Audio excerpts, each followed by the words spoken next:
Gaza is in the grip of a worst humanitarian crisis in modern history. After nearly 2 years of war, we've seen reports that entire neighborhoods have been reduced to rubble. We've also seen reports that basic services like food, water, and healthcare have all but collapsed. And aid agencies have warned that this is a man-made crisis due to Israel's relentless bombardment and restrictions of essential supplies. To help us understand the reality on the ground and the scale of the challenges and what can still be done, we're joined by Juliette Touma, Director of Communications for UNRWA, agency that provides relief and protection to Palestinians. Thank you so much, Juliette, for joining us. Thanks for having me, and great to be with you. It's a very good question. I'm not sure we have the right words anymore to describe what is happening to the Palestinian people in Gaza, to the mothers, to the children, to the fathers, to older people, to little babies. It's going from very, very bad to worse by the hour. And we've used every possible term to describe what is happening to people in Gaza for nearly 2 years now. UNRWA has played a critical role in raising the flag, in relaying the voice of the Palestinian people, their plight, including our own staff. But it seems it has fallen on deaf ears because nothing is changing on the ground. The only change that we are seeing, that people are seeing, is that things keep getting worse and worse. Just recently, we have recorded very high levels of malnutrition among children, especially in Gaza City, where 1 in 5 children is malnourished. And when I say very high, this is very high in the context of Gaza. Before the war, malnutrition was not existent in the Gaza Strip. So things have very, very fast gotten to the rock bottom. Multiple displacement. People are forced to look for safety. Safety doesn't exist. No place is safe in Gaza, and no one is safe, and no one has been spared since the war began. Doctors, other medical workers, journalists, aid workers, including our colleagues at UNRWA, nearly 350 colleagues have been killed since the war began. The protection for United Nations facilities has been non-existent pretty much since early on. And we know that because several of our shelters, United Nations shelters run by UNRWA, they've been hit, and a number of people, hundreds of people, in fact, who were taking shelter in those United Nations buildings were killed. So, many agencies have warned that over 500,000 people are facing catastrophic hunger. And they also say that this is a crisis that is avoidable. And at the same time, agencies are also reporting that only a fraction of the daily trucks that are needed are entering Gaza, and Israel's inspections and closures and long backlogs. Al Jazeera and Reuters also posted footages of food and aid being spoiled at warehouses and roads. How directly are Israeli policies, including the blockade and restrictions at the crossings, driving this famine? And what does that mean for the civilians that you're trying to serve? So there's a siege on the Gaza Strip that has been imposed for more than 5 months now, since 2nd of March. And for an agency like UNRWA, which is the largest humanitarian organization in Gaza, we have been banned from bringing in food, medicine, hygiene supplies, medical supplies to the communities in Gaza. It's been more than 5 months now for us. Banning the largest humanitarian agency from bringing in the worth of around 6,000 trucks that continue to be stuck in places like Jordan, where I am today, and in places like Egypt. That's a decision, that's a political decision. And that's what needs to change. The siege must be lifted, and for that you need political will. For UNRWA to drive those trucks into Gaza, for other United Nations agencies, for other humanitarian agencies. We're not the only ones banned from entering our supplies to Gaza. There's other organizations. So all these organizations must be allowed to enter Gaza with their supplies and distribute it to people in need. Gaza needs, on average, at least 500 to 600 trucks of basics. Doesn't just include food, also includes water. It includes fuel for humanitarian purposes. It includes hygiene supplies, basic things like hand soap, like shampoo, like sanitary pads for women and girls, like diapers for babies and older people. It needs medicines, medical supplies for the medical facilities. It basically needs everything that a human being needs. And it's been largely deprived of that. There's been a lot of focus on food, understandably, but even that, what is coming in is either not enough, or it's been done through the so-called Gaza Humanitarian Foundation, which is an organization that is colluded with mercenaries, that is supported by the government of the United States and Israel. And that format of so-called aid delivery is taking more lives than saving lives, because according to the UN, just under 1,400 people have been killed while they're trying to seek food assistance, mainly through this a system that was put in place, the so-called GHF. So I was reading a report, and around 800 people, like, correct me if I'm wrong, of UNRWA staff has been killed so far in Israeli strikes. How is UNRWA adapting, in the face of these bans and repeated attacks, and what assurances, if any, have been given to, aid organizations from maybe the United States, maybe the EU or the UK or France? So in terms of UNRWA workers, we have verified that nearly 350 of our colleagues have been killed throughout the Gaza Strip since the war began. Several of them have been killed in the line of duty while providing services and humanitarian assistance to their communities. And what also happened is close to 800 people were killed while they were taking shelter in UNRWA facilities. So we're talking about two violations here. It goes back to what I said in the beginning, that no one is safe, no place is safe, no one has been spared, no place has been spared, that hospitals have been hit, schools have been hit, and shelters have been hit, medical facilities, United Nations warehouses, you name it. Every single red line has been crossed in this war. And what needs to happen is when we have a ceasefire, and hopefully that will be soon, is there needs to be independent investigations into all of these violations, because all these violations are critical.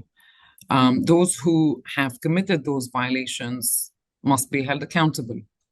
And it is critical that this is done in the context of Gaza, because if it's not done in the context of Gaza, it might create a precedent, and we will have those violations happening with impunity in other conflicts and other settings, either those that are happening right now or those that might emerge in the future. So we gotta investigate and hold those responsible, regardless of who they are, whichever party to the conflict they are. We gotta hold them accountable if the world is interested in protecting international humanitarian law. Okay, so humanitarian aid groups have accused Israel of using aid as a leverage by imposing complex rules and selectively, allowing shipments through, and also banning organizations like UNRWA and only allowing Gaza, humanitarian fund to conduct aid drop. How would you describe these restrictions and delays? And do you think these amount to using all of this that is happening amounts to, using food and humanitarian relief as a weapon of war? Like you said, there's a precedent being set. And if we ignore, or if we ignore to even acknowledge that these are war crimes, then where does this lead us? So food has definitely been used as a weapon of war, and so has humanitarian assistance. That is something for legal experts to decide what this accounts for. What we care about in UNRWA is to be able to deliver humanitarian assistance. And we haven't been able to deliver humanitarian assistance for more than 5 months now. Our teams on the ground in Gaza, we have a great a group of staff members who are very dedicated to humanitarian relief and assistance and services, over 10,000 people who continue to work in Gaza. They themselves are knackered, absolutely exhausted. They're very, very hungry. They're struggling to get food. And these are people who get salaries and continue to pay salaries to people in Gaza, to our frontline workers in Gaza. But even those who have a little bit of money, they can't afford the high prices, or the commodities that they're seeking are unavailable. Let's look at what needs to happen and happen right away. That's for the gates of Gaza to open, and those who control the gates are the Israeli authorities. So they need to open those gates. They need to allow UNRWA and other humanitarian organizations, including the NGOs and other UN agencies, to drive in aid and at scale. 500, 600 trucks a day is the minimum that we estimate that Gaza needs. Maybe it needs even more. And that's the only way that lives can be saved. And that's the only way that famine can be averted. Because in some parts of Gaza, one could argue that there is already famine. People are dying of hunger and of starvation. So if we want to control that, if we want to save lives, if we want to save our humanity, whatever is left of our humanity, all we're asking for is let us do our job. So you mentioned that we need about 500 trucks to be going into Gaza right now. How many are going at the moment? Not much. Certainly zero for UNRWA. And we are, like I said, the largest humanitarian organization. This morning, a group of NGOs, over 100 NGOs, said that the vast majority of them working in Gaza are not allowed to bring anything. They haven't been able to bring anything. We're talking about very big NGOs who do very good work and who have a lot of supplies. And all of this amounts to millions of dollars in donor money, by the way.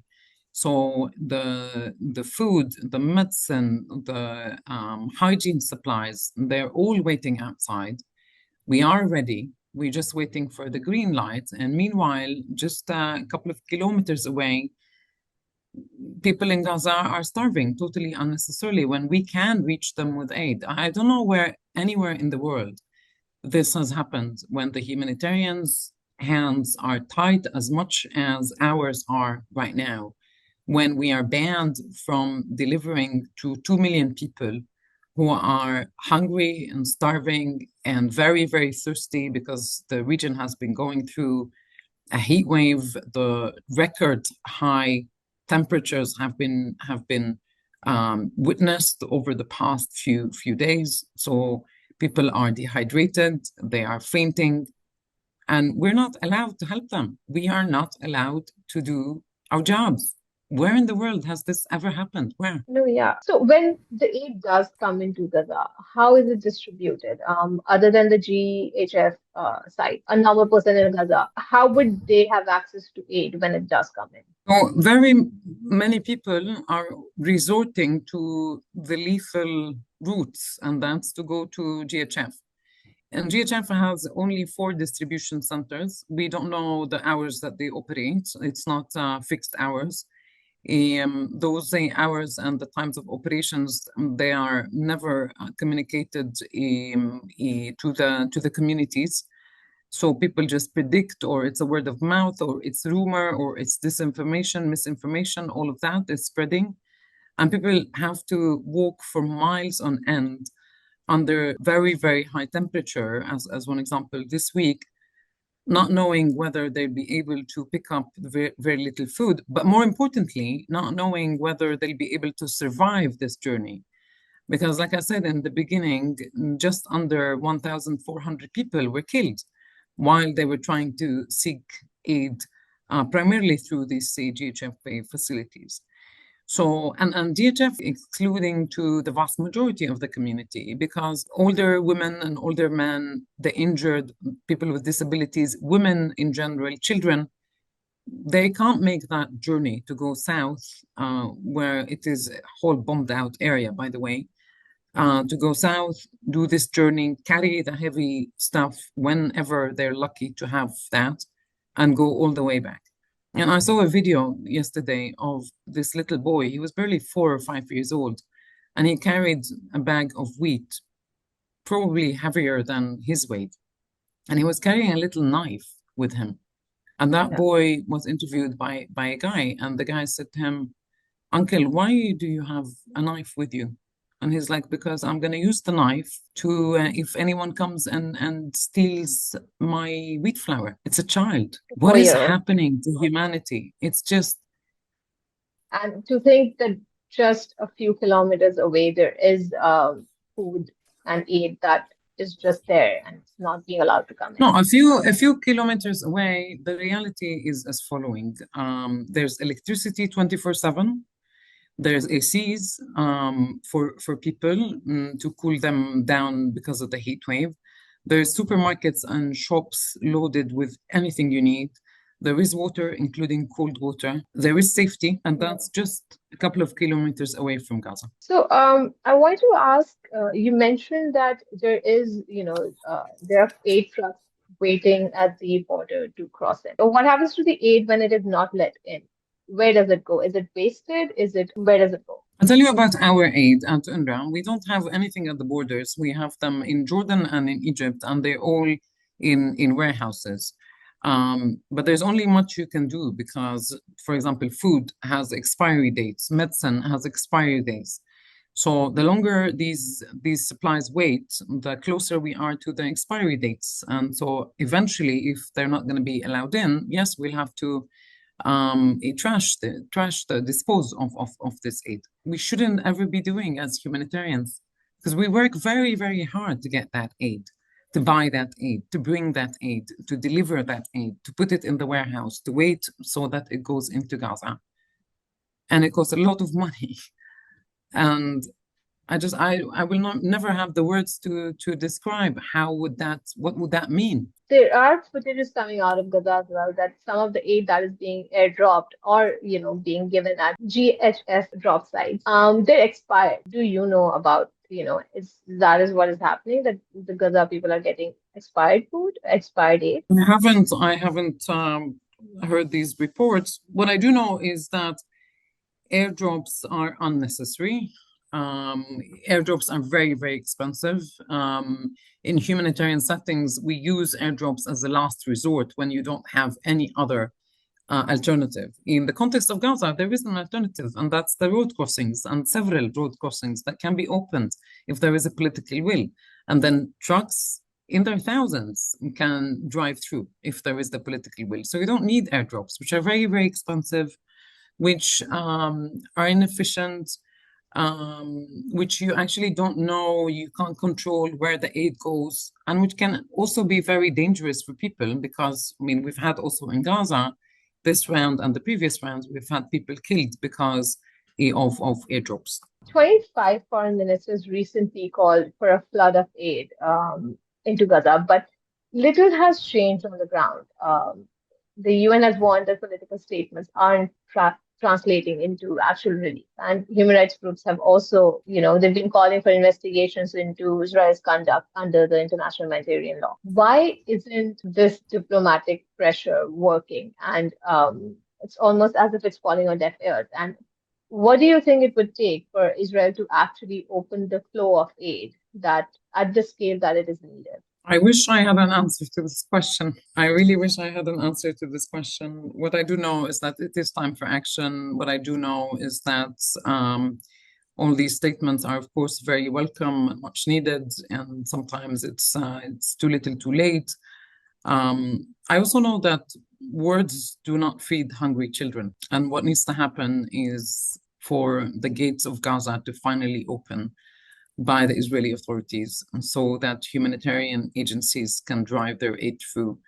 It's about our collective and global humanity, and the clock is ticking. According to the Gaza media office, more than 230 journalists have been killed in Israeli attacks since the war began, including Al Jazeera's staff. And the journalists have been attacked and targeted when they were in clearly marked press vehicles or press jackets.